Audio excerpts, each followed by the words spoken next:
Hoje o projeto Memória do Tribunal Regional do Trabalho da 9ª Região recebe o advogado Marco Aurélio Guimarães. Uma nova geração, embora os cabelos grisalhos demonstrem que a nova geração também já traz muita experiência. Doutor Marco Aurélio Guimarães é uma referência na Justiça do Trabalho do Paraná. Muito boa tarde, doutor Marco Aurélio. É um prazer recebê-lo aqui em nosso estúdio. Muito obrigado. Nossa, eu agradeço demais o convite de estar aqui e agradeço demais essas palavras iniciais. Vou dizer a verdade, nunca ninguém me chamou de referência na Justiça do Trabalho até hoje. Muito obrigado pela gentileza e das suas palavras. Mas é uma verdade. Os advogados que se destacam são sempre muito bem referendados, tanto pela Ordem dos Advogados, como pelo Instituto dos Advogados do Paraná e pelas faculdades em que eles ministram as aulas. Doutor Marco Aurélio é um exemplo exato do que eu acabei de dizer. O senhor é curitibano, doutor Marco Aurélio? Sou curitibano. Eu acho uma coisa muito interessante. Eu tenho muito orgulho de ser curitibano. Eu sou daquela geração que nasceu assim dentro do espectro de que o Curitiba é uma cidade exemplo. Então eu tenho esse orgulho de ser curitibano. E uma coisa que eu acho muito interessante, meus pais, que já têm 80 anos, mais de 80 anos no caso do pai, a mãe beirando os 80, são nascidos em Curitiba, na época em que a cidade era muito pequena. E eu tenho uma avó, filha de alemães, que nasceu em 1880 em Curitiba. Ah, então o seu pai é Guimarães com algum parentesco com Joaquim Américo Guimarães? Não tem nenhum parentesco, inclusive nós somos paranistas lá em casa, né? Então o pai assim tem um certo desafeto com o Atlético, infelizmente, né? Mas é uma coisa que está no sangue dele, a gente não consegue tirar esse espírito dele. Muito certo. De grande competitividade, embora sejamos paranistas e todo mundo sabe, enfim, a condição que o nosso time se encontra. Mas na minha casa, as gerações ainda continuam nascendo paranista. Problema deles, obviamente. Claro, vamos tentar manter, né, esse sangue tricolor na família. Sem dúvida. Eu passei por isso, porque no Colégio Santa Maria, todos eram o Atlético ou Curitiba, e eu era ferroviário. E as pessoas não entendiam, mas como é que você é ferroviário? Seu pai não trabalha na rede? Mas eu gostava do estádio da Vila Capanema, gostava das cores do time e virei ferroviário. E o meu filho dizia sempre, meu filho era jornalista, falecido em 2021, ele dizia: pai, no Colégio Positivo eu enfrentava uma sala inteira de coxas e atleticanos. Então, esta é uma sina que nós carregamos há muitas décadas. Com orgulho, com orgulho. E uma coisa que é muito interessante, né? Como eu sou professor, então imagine nessas novas gerações, você chegar lá de manhã e dizer: tem algum paranista aqui na sala? Tem, esse semestre, por exemplo, tem ganha um livro. Ganha um livro, faz muito bem. Eu sempre, quando eu fui presidente do Paraná Clube, eu tinha por hábito levar no porta-luva do carro uma série de pins, né? Botões para colocar na lapela. E cada vez que eu parava num sinal e havia um paranista vendendo alguma coisa ali com a camisa do clube, eu dava um pin de presente. E fiz isso durante os 2 anos que fui presidente, porque é necessário que você incentive as novas gerações a seguirem a mesma paixão. Com certeza. Em que bairro o senhor cresceu, doutor Marco? Eu cresci aqui no Rebouças, na verdade, ali do lado do Shopping Curitiba. Toda a minha família é do Rebouças, a minha cidade aqui é esse lado de cá, ali do Rebouças. Então, minha avó, meus avós maternos moravam no Rebouças, a minha família morava no Rebouças, já é Rebouças, mas ali um pouco do lado da Praça Oswaldo Cruz. Enfim, ali é a minha referência, esse lado da cidade é a minha referência. Muito bem. E o senhor estudou aonde? Eu fiz o ensino primário vou falar, né, que é o primário, que daí foi o ginásio científico, né? O primário eu fiz numa escola pública, Escola Guaíra, ali no Rebouças, ali na Lamenha Lins. Depois eu estudei no Bom Jesus, depois eu estudei no Positivo e depois eu estudei na PUC. Perfeitamente. O senhor é formado em Direito desde quando? Eu me formei em Direito na PUC em 1993. Perfeitamente. Se vão mais de 30 anos. Mais de 30 anos. E essa opção pelo direito surgiu como, doutor? Eu acho que isso é difícil a gente falar. Antes de eu fazer o curso de Direito, eu fiz um curso de Engenharia Química. Não que eu tenha completado o curso de Engenharia Química, aliás, eu não cheguei a frequentar 6 meses de aula, né, de aula na Engenharia Química. Mas quando eu fui fazer o curso de Engenharia Química, eu vi que eu não queria nada daquilo, que eu queria um curso onde as pessoas tivessem mais comunicação, onde as pessoas pudessem ser mais expansivas, um curso onde a gente tivesse uma troca maior de ideias. E daí fui para o Direito, e a gente nem escolhe muito, na verdade, né? Eu achei que aquele curso era o mais interessante dentro daquele perfil que eu estava procurando. Então desisti da engenharia, seria um péssimo engenheiro e fui para o Direito. Perfeitamente. E a gente sabe que a Faculdade de Direito lhe dá muitas opções ao longo do curso, né? Você começa estudando teoria e você passa a estudar direito administrativo, você passa a se interar com todo o espectro do direito civil, do direito penal, do direito comercial, do direito do trabalho, do direito internacional. E como é que esse segmento do direito do trabalho apareceu na sua vida?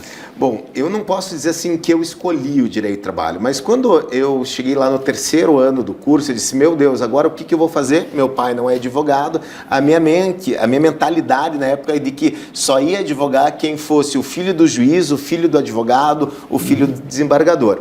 E daí eu disse, olha, eu acho que eu vou começar a estudar direito do trabalho é interessante porque quando eu comecei a estudar direito do trabalho em 1991, nós tínhamos acabado de ter um reconhecimento dos direitos sociais dentro da Constituição Federal, e eu disse, olha, eu acho que pode ser interessante estudar direito do trabalho, porque os direitos sociais estão reconhecidos na Constituição, houve uma alteração de prazo prescricional, né? O prazo prescricional que era de 1 ano para ajuizar a ação passou a 2 anos para ajuizar a ação, de 2 anos para reclamar passou a 5 anos para você propor uma reclamação pretendendo os direitos desses 5 últimos anos. E eu disse, olha, acho que pode ser uma oportunidade. E aí eu disse, eu vou estudar direito do trabalho. Aí eu disse, eu vou estudar muito direito do trabalho e vou pedir para o meu professor um estágio na área de Direito do Trabalho. E o meu professor de Direito do Trabalho era o Roland Rasson, né, onde eu trabalho até hoje. Então eu sou formado há 32 anos e trabalho no escritório na Rasson e Advogados há 33.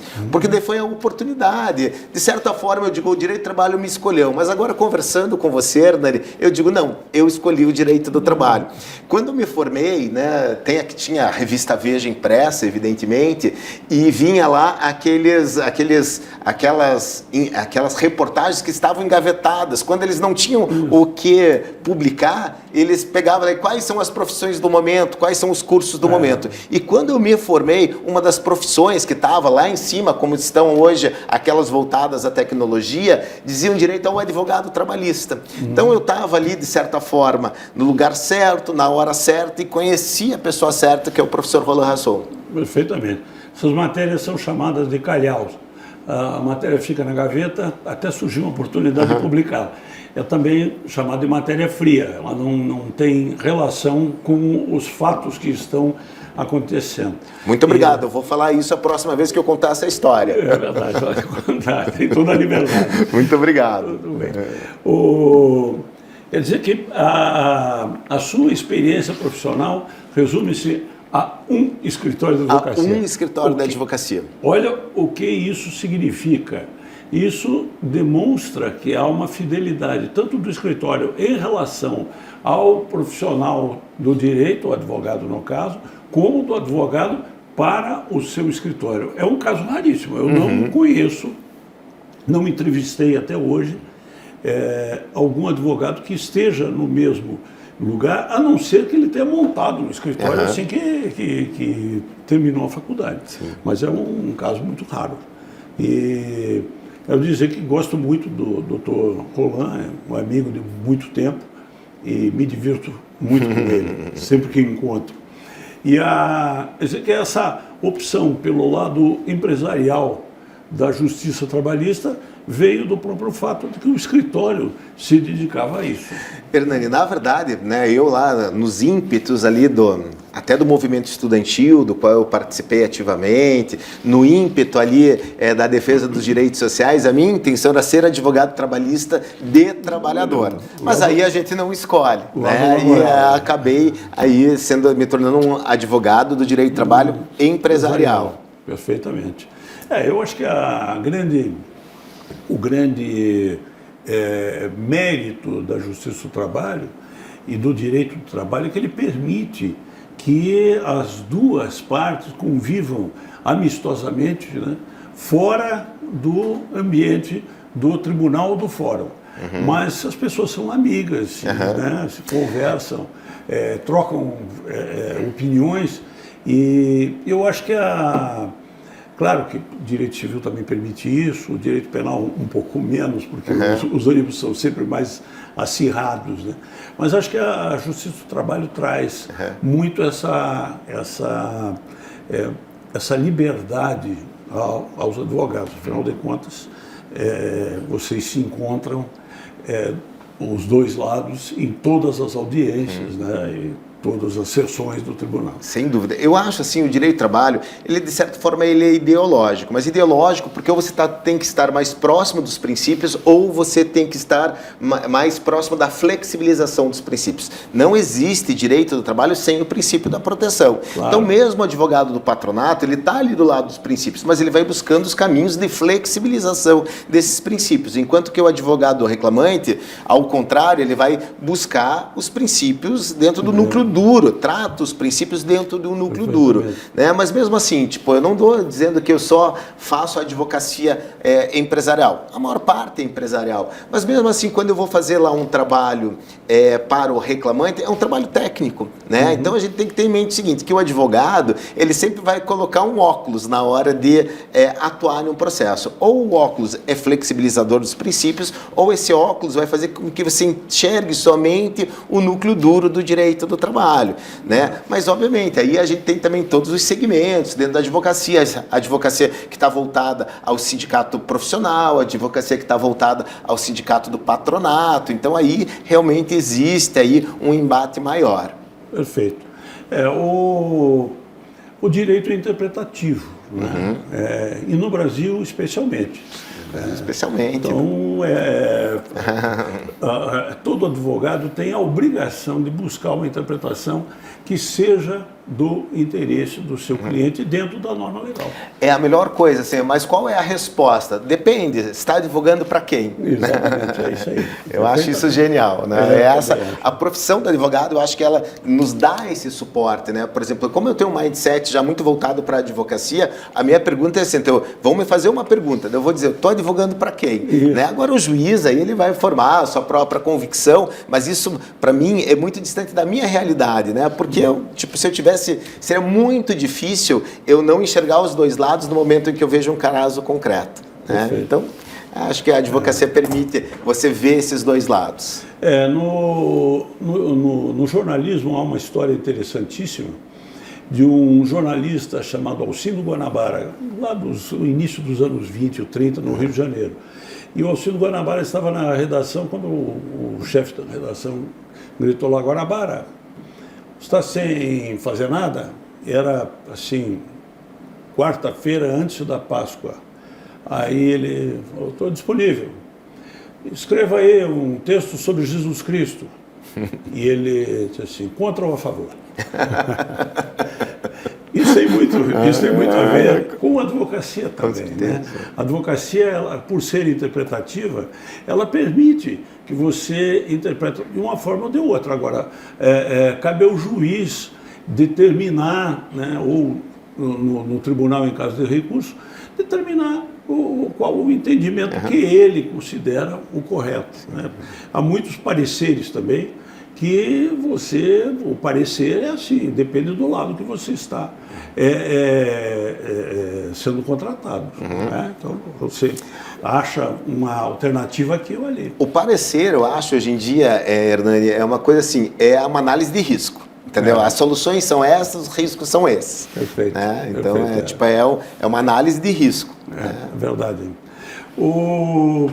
A sua função como advogado, combina com a sua função no magistério. Sim. Tá? O senhor dá aula desde quando? Esse ano eu estou completando 25 anos de magistério na PUC. Na PUC. Na PUC do Paraná, na cadeira de Direito do Trabalho ou Processo do Trabalho. Eu fui professor na PUC naquela época, em que o senhor estudava.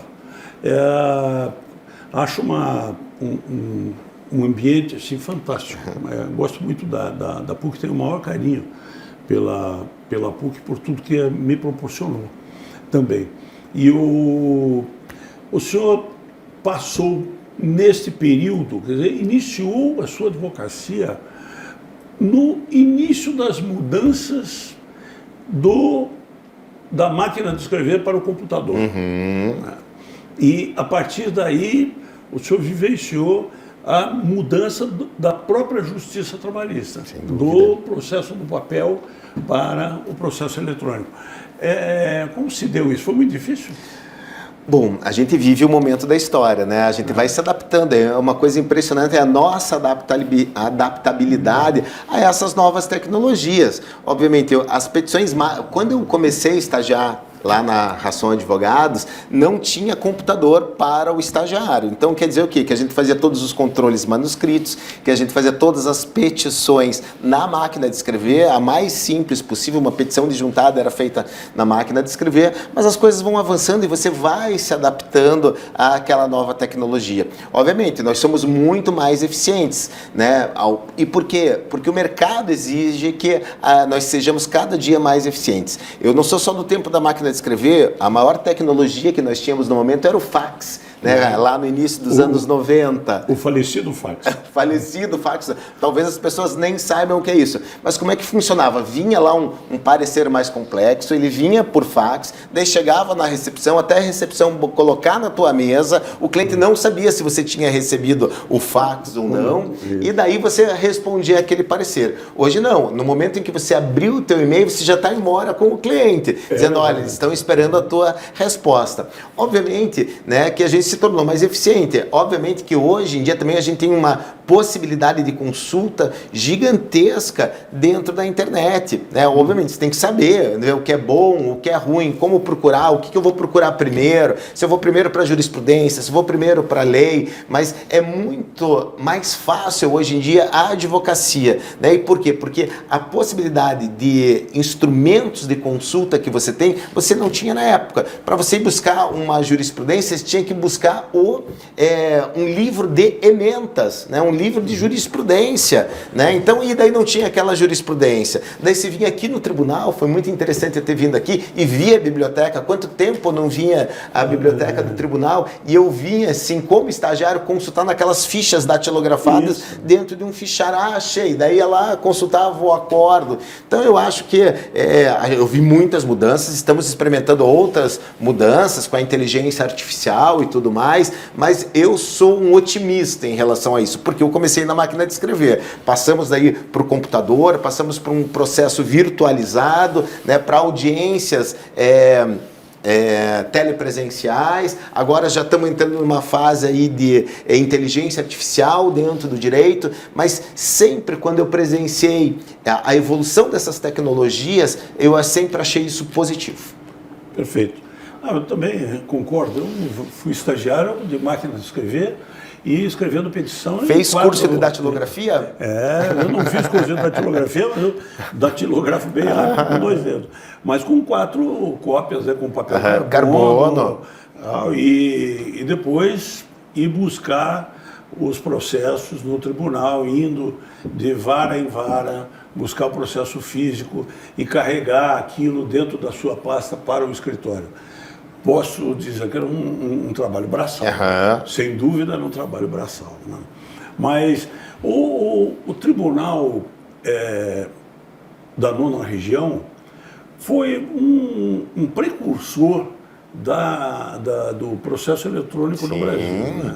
Trazendo inovações que depois foram copiadas e hoje fazem parte do escopo da justiça em geral no Brasil, que é o processo eletrônico. Dentro do tribunal, havia os que defendiam de uma maneira bastante exaltada o processo eletrônico Assim como na advocacia havia também quem não queria aquela rapidez na introdução dos novos processos. Né? Houve assim, um certo embate num determinado momento. E me parece interessante que ao mesmo tempo a Justiça do Trabalho foi se modificando não só por conta da forma do processo, mas também por causa da sua competência. Então, do início da sua atividade para hoje, mudou muito a Justiça do Trabalho. Essa ampliação de competência favoreceu muito a Justiça do Trabalho ou favoreceu e trouxe muita inveja das outras instâncias? O que lhe parece? Eu acho muito interessante isso. Eu acho que quando houve lá a ampliação da competência da Justiça do Trabalho, através da emenda 45, a Justiça do Trabalho absorveu aquilo que a Justiça Federal e a Justiça Comum não queriam julgar. Né? Essa é a minha impressão. Por quê? Porque eram matérias absolutamente afetas ao direito do trabalho, direito administrativo do trabalho, no caso lá da Justiça Federal, por exemplo, né? Enfim, lá as questões de fiscalização do Ministério do Trabalho e as questões de acidente de trabalho, a questão do interdito proibitório no caso de greve, que tramitavam na Justiça Comum. E isso foi um ganho para a Justiça do Trabalho. Não vejo que os demais ramos da justiça, entre aspas, tenham ficado com inveja, né, dessa alteração de competência. Por quê? Porque a Justiça do Trabalho realmente é a Justiça do Trabalho que tem a especialidade para julgar esse tipo de causa. Sem contar o ganho em termos de prestação jurisdicional, Hernani. Por exemplo, eu vou dizer uma coisa assim, que eu advoguei num processo de acidente de trabalho, um acidente de trabalho grave, e que ele estava lá na Justiça Comum. Eu estava advogando para a empresa, na verdade, né? A empresa me contratou quando aqueles processos que não tinham sido julgados na Justiça Comum, eles foram remetidos para a Justiça do Trabalho, ela me contratou para acompanhar esse processo na Justiça do Trabalho. E aí o que aconteceu? Esse processo tramitava há 8 anos na Justiça Comum, sem sentença, sem o encerramento da instrução processual. O processo chegou na Justiça do Trabalho, houve o encerramento da instrução processual exatamente um ano depois do processo ter sido remetido à Justiça do Trabalho, eu estava sustentando ele no TRT. E aí a gente verifica que ganhou a sociedade, ganhou a jurisdição, as outras justiças puderam daí se dedicar àquilo que realmente elas entendem, né, tanto a Justiça Federal como a Justiça Comum, e eu acho isso aí que essa ampliação da competência foi extremamente importante para a Justiça do Trabalho e para a Justiça Comum. Um tema interessante sobre essa questão da ampliação da Justiça do Trabalho, a gente tem que fazer uma conexão com o fim da representação classista. Reconheço a importância da representação classista enquanto ela existiu. Mas, por exemplo, para julgar questões mais complexas, de matéria de direito, não há possibilidade de a gente imaginar que um juiz leigo possa fazer esse julgamento. No momento em que acaba a representação classista, através de uma emenda constitucional de 99, a Justiça do Trabalho está pronta para receber toda essa gama de processos onde vai se discutir matéria de direito. E ganha a sociedade, ganha a Justiça do Trabalho e ganha a advocacia trabalhista. Embora o senador Antônio Carlos Magalhães não tenha gostado nada disso, né? E já propunha naquela época a extinção da Justiça do Trabalho. Bem, hoje ainda há quem defenda a incorporação da Justiça do Trabalho pela Justiça Federal, o que me parece uma coisa estapafúrdia. Mas há quem advogue. Bom, vamos primeiro por uma questão estrutural, né? A Justiça Federal jamais vai admitir a incorporação da Justiça do Trabalho, porque não é a Justiça Federal que vai incorporar a Justiça do Trabalho, é a Justiça do Trabalho que vai incorporar a Justiça Federal, porque a Justiça do Trabalho é muito maior, né? Então eu acho isso muito improvável que isso aconteça. E não mudaria nada, na verdade, porque o conflito continuaria acontecendo e nós teríamos várias especializadas dentro da Justiça Federal para julgar as demandas trabalhistas. Perfeitamente. Mas o doutor Marco Aurélio, nesse momento, e na semana passada nós tivemos uma manifestação em frente ao Fórum Trabalhista, há uma série de ações, de decisões do Supremo Tribunal Federal que ferem a competência da Justiça do Trabalho. Inclusive, vão contra decisões tramitadas em julgado pela Justiça Trabalhista. Como é que o senhor vê esse conflito, que me parece o maior conflito que já existiu entre o Supremo Tribunal Federal e uma das instâncias da justiça brasileira? Perfeita, né? Ótima pergunta. Hernani, você falou assim, o Antônio Carlos Magalhães queria extinguir a Justiça do Trabalho. Mas, enfim, foi uma crise, discutimos isso não aconteceu, ao contrário, ampliamos a competência da Justiça do Trabalho. Né? Os parlamentares ampliaram a competência da Justiça do Trabalho a partir de uma emenda constitucional, né? Enfim, modificando o artigo 114 do texto constitucional. Mas agora a gente vive um processo de autofagia do Poder Judiciário, o que é inimaginável. Tá? Mas, obviamente, as decisões, com todo respeito às decisões do Supremo, as decisões estão equivocadas. E por que elas estão equivocadas? Por uma leitura absolutamente literal da Constituição Federal. Compete à Justiça do Trabalho processar e julgar as ações, os conflitos oriundos da relação de trabalho. Então, mesmo que eu tenha lá uma situação pejotizada, onde se alegue a fraude, onde se alegue a existência de uma fraude, porque estão presentes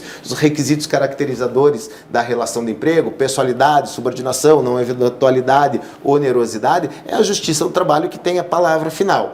Mas, obviamente, eu digo também que a Justiça do Trabalho tem que fazer uma crítica. Vamos imaginar, ontem eu recebi lá uma notícia de que uma jornalista do SBT, que havia pedido vínculo de emprego com a empresa, com um salário de R$300 mil por mês, teve o seu vínculo não reconhecido pelo STF através de uma reclamação constitucional.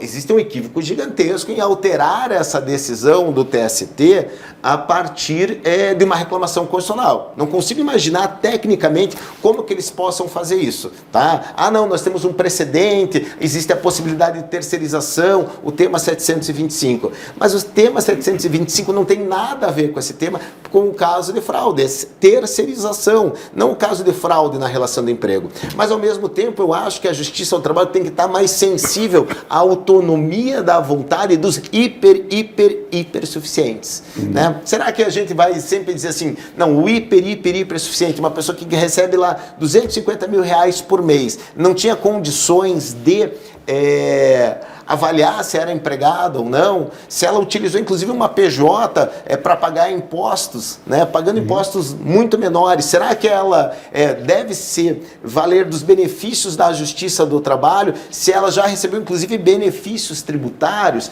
Eu acho que esse é um questionamento que tem que ser feito, mas eu digo o seguinte, não é o Supremo que tem que definir isso, através de uma utilização absolutamente inadequada dos precedentes e da reclamação. É a própria Justiça do Trabalho que tem que, talvez, pensar nesse tipo de decisão. Quem são os hiper suficientes? Mas, ao mesmo tempo, a gente verifica que, a partir dessas decisões do Supremo, Hernani, a gente está tendo, assim, a pejotização desenfreada. Sim, gente recebendo 3 mil... Vou dizer uma coisa, chegou uma ação trabalhista, uma reclamação trabalhista no escritório de uma pessoa pejotizada. Qual era o salário, os honorários dela? R$3.300, né? Esses dias eu vi uma reportagem que eu fiquei chocado. Por quê? Porque agora estão vendendo a ideia que ser MEI é bom. E tinha lá uma senhora lavando a louça num restaurante, não apareceu qual era o restaurante, na verdade, falando sobre empregabilidade e tal. E daí falou, a dona Miriam, ela está trabalhando sem carteira registrada, mas ela está trabalhando e ela pretende aí regularizar a sua situação. Aí entrevistam a dona Miriam. Né? A dona Miriam, uma senhora simples, lavando a louça num restaurante. Né? Pessoa simples, o que se pode imaginar de uma pessoa simples? Ela falou, eu estou louca para abrir a minha MEI. Então tem alguma coisa errada, né? Você sabe que eu até passei a reportagem em sala de aula, eu disse, meu Deus do céu. E com isso a gente quebra um pacto social. Né? O direito do trabalho é responsável por um pacto social de distribuição de renda.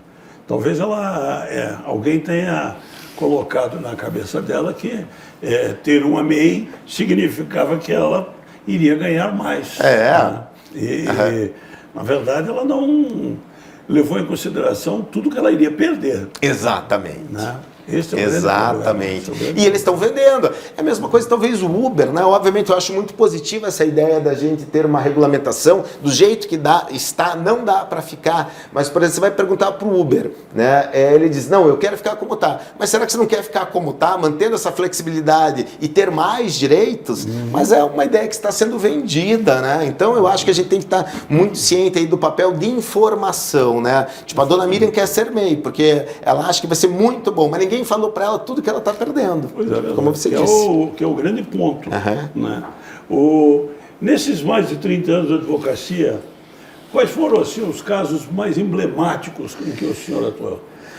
Olha, é difícil a gente falar, mas eu acho um grande desafio, Hernani, as negociações coletivas, tá? Eu acho assim que é ali onde a gente verifica realmente o embate entre o capital e o trabalho.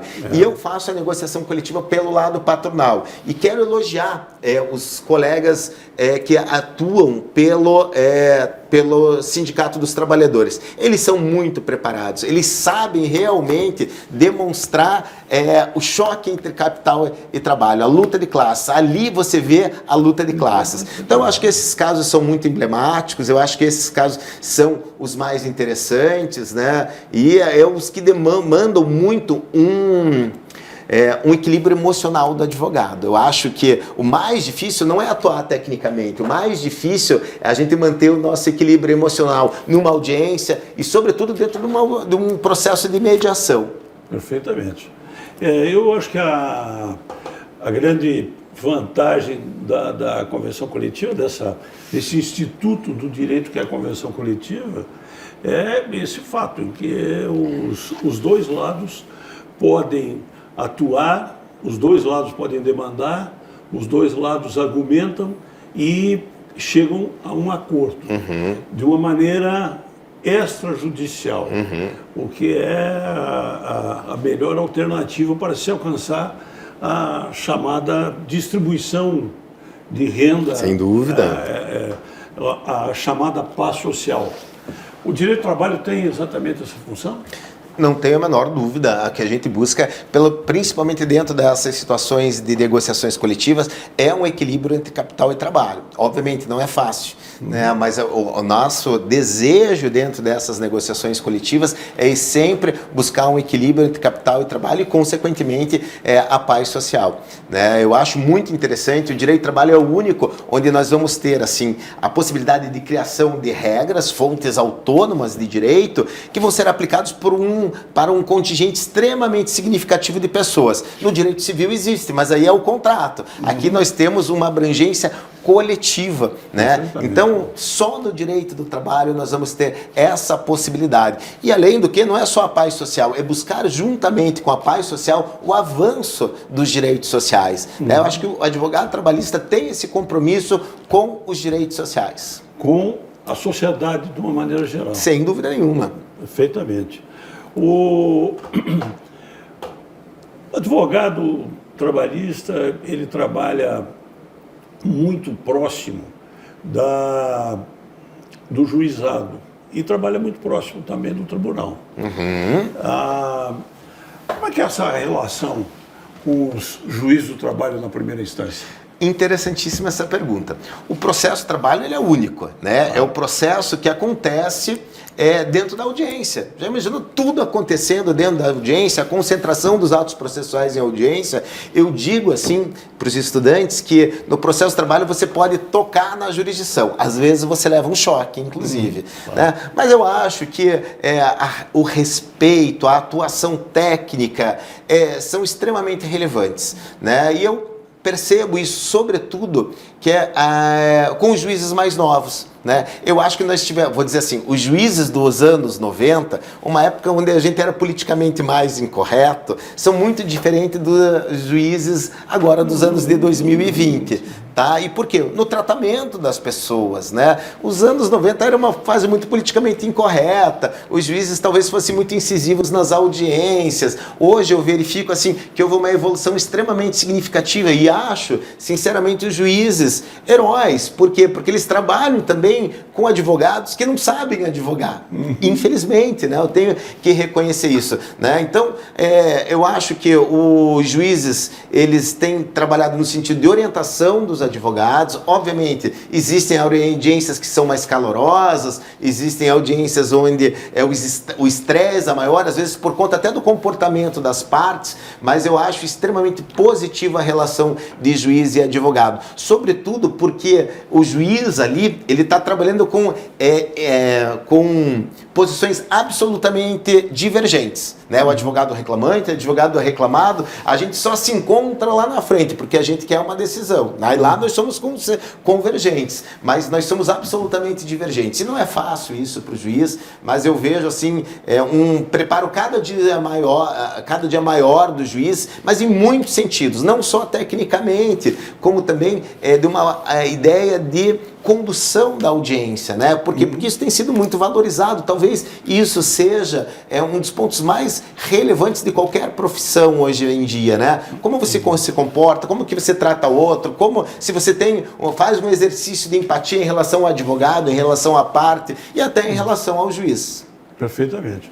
E com os embargadores do trabalho, a relação é a mesma? A relação é a mesma, tá? Eu acho assim, obviamente é uma relação mais fria, né? Evidentemente, claro. A gente sempre está mais distante deles, mas eu acho assim, vou dizer aqui pelo nosso Tribunal Regional do Trabalho, é um tribunal que recebe bem o advogado, né? Por exemplo, a gente vai lá, na semana anterior à sessão, o juiz está com a agenda cheia, né? O desembargador está com a agenda cheia, porque ele vai receber os advogados. E é uma atividade extremamente republicana, você ir lá conversar, dizer, doutor, esse processo é isso, isso, isso. Às vezes adianta, às vezes não adianta, mas o melhor de tudo é a gente saber que esse trabalho deve ser feito. É o trabalho artesanal do advogado, né? E é exatamente o memorial, a conversa, né? E eu acho assim, que nós somos muito bem recebidos dentro do Tribunal Regional do Trabalho. Nós temos assim desembargadores que realmente se importam com a advocacia.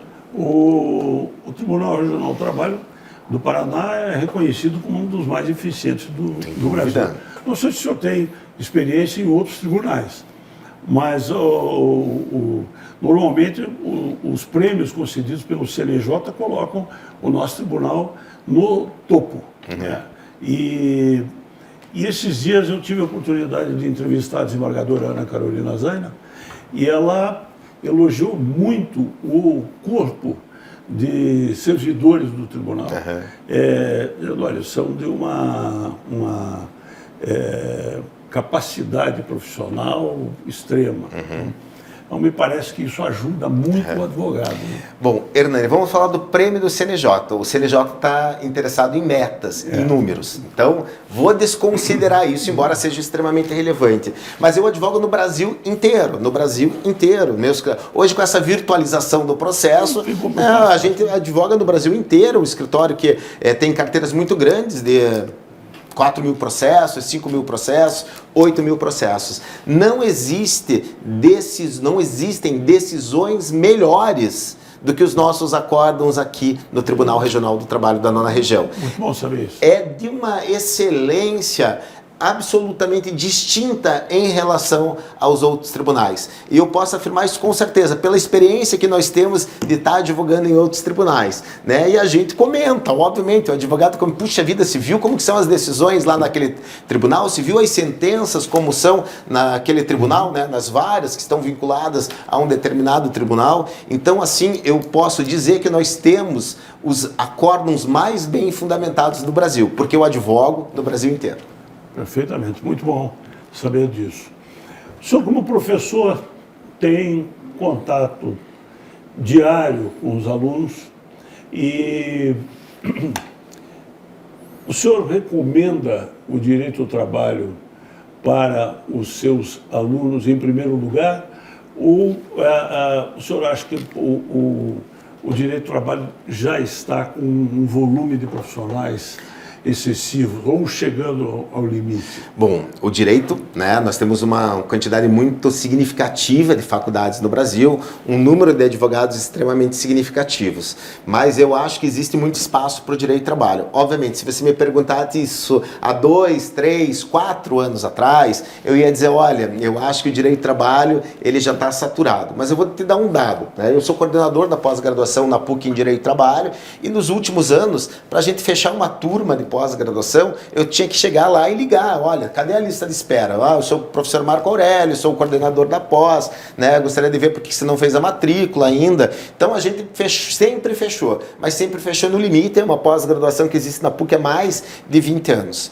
E agora, e a gente sempre ficava lá, último, penúltimo em número de inscritos. Agora nós estamos em segundo lugar no número de inscritos. Isso quer dizer o quê? Que o mercado está se movimentando, porque a pós-graduação, o estudante que vai para a pós-graduação é o estudante que está recém-formado, mas está trabalhando na área e que está buscando uma qualificação maior, né? Um upgrade ali nos seus estudos e tal. Então eu vejo que é o momento de novo do direito do trabalho. Tá? Daí, né, vamos discutir, mas Marco, o que acontece? Por que nós temos tantas ações trabalhistas? Eu falei isso na aula hoje, dei aula lá no 8º período e a gente estava discutindo lá acordo de compensação. O que é o acordo de compensação de banco de horas? Se passar de 10 horas diárias, o banco de horas anula e tem que pagar tudo aquilo que foi compensado, né, a hora mais o adicional. Tem que pagar a hora extra daquilo que foi compensado.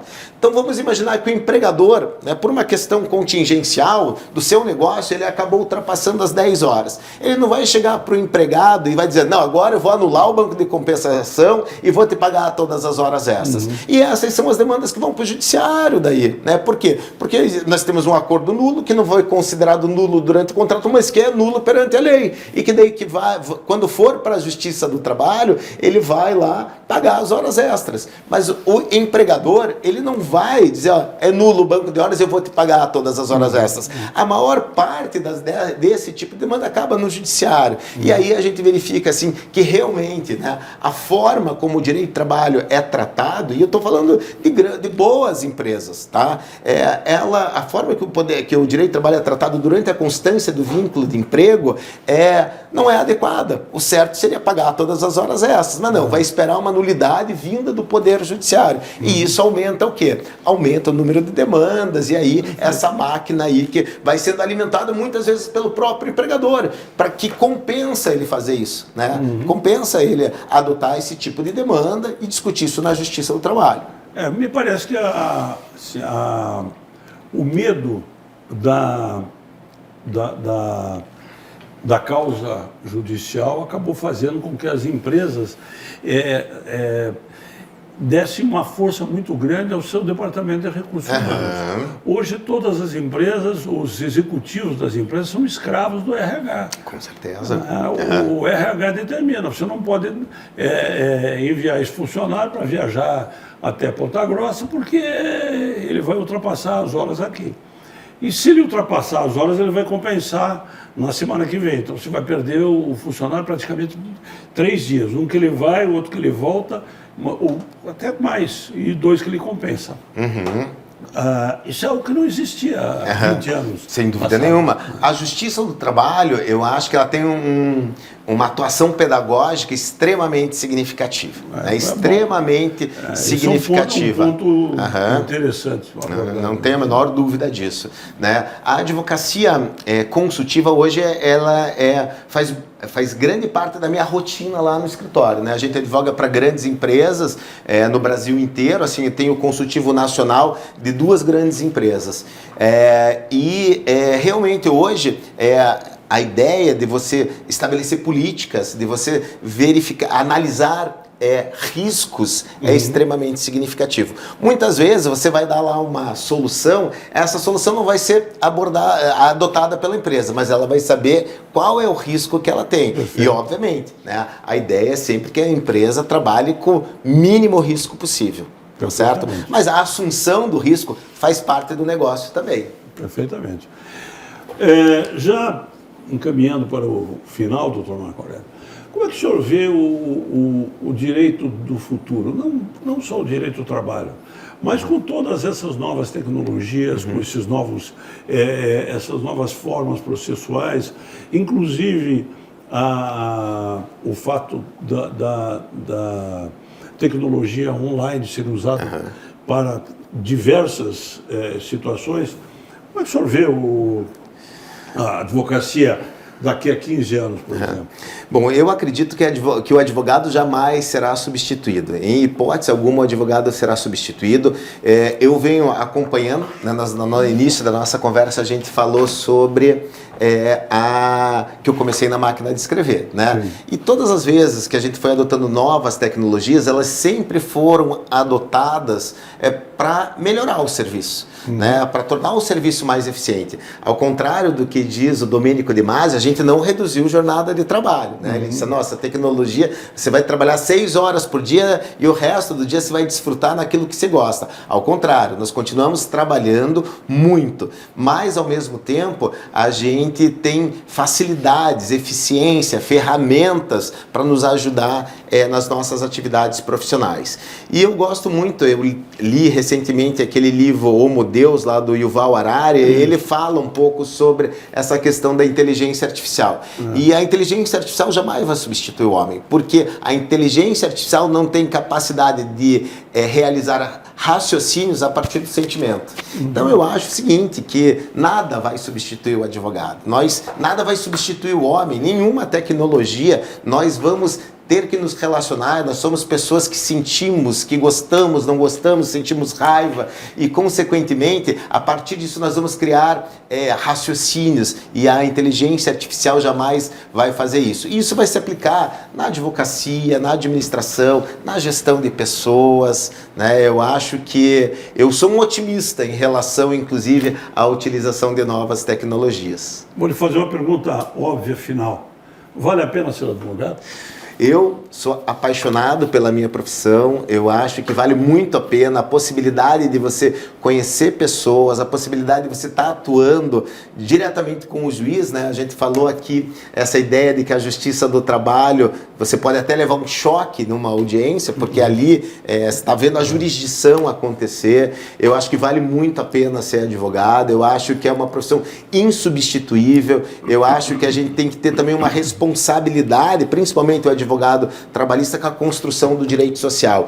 E por que a construção do direito social? Porque o direito do trabalho é a melhor forma de distribuição de renda. Além da pessoa poder se realizar no trabalho, o que é extremamente importante, dela se sentir bem no trabalho, ela também tem a capacidade de prover o seu sustento, de acumular riqueza, distribuir renda. Então eu sou um entusiasta da advocacia e eu acho que vale muito, muito, muito a pena ser advogado, e incentivo os meus estudantes aí que eles se dediquem, que realmente eles busquem aquilo que eles desejam, busquem um nicho de mercado, porque ele existe, obviamente, né? Há necessidade cada dia mais de dedicação, de estudo, mas na época que eu me formei, há mais de 30 anos atrás, eu disse, para mim só advoga quem é filho de juiz, desembargador ou de advogado. E não é isso, né? O mercado está aberto ainda para muita gente, e a gente vê muita gente talentosa chegando no mercado. Dr. Marco Aurélio Guimarães, quero agradecer a sua disponibilidade, essa conversa agradabilíssima que tivemos aqui, em nome do presidente Célio Horst Baldraff. Tenho certeza que o projeto Memória ficará muito enriquecido com o seu depoimento. Muito obrigado. Eu que agradeço.